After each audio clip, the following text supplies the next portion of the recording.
40,000 বছর যদি কবরে আযাব হয়,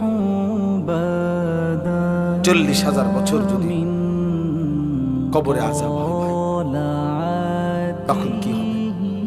এবার ভেবে দেখেন, এখন যারা কবরে যাচ্ছে,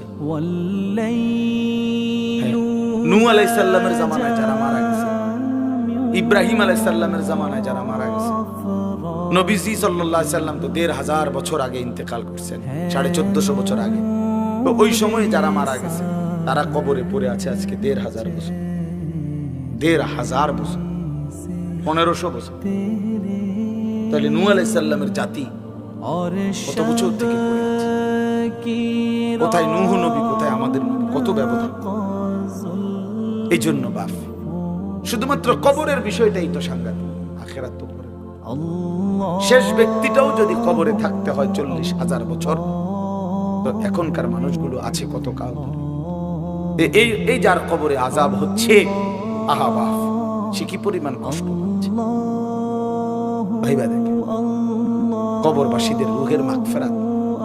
আরে ভাইয়া, একবার চোখ বন্ধ করে 1 সেকেন্ড ভাবেন, আজ আমরা যাদের রূহের মাগফিরাত কামনা করলাম, এই 20 বছরের ব্যবধানে, 30 বছরের ব্যবধানে, 10 বছরের ব্যবধানে, 50 বছরের ব্যবধানে আবার এর পরের লোকেরা আমাদের রূহের মাগফিরাত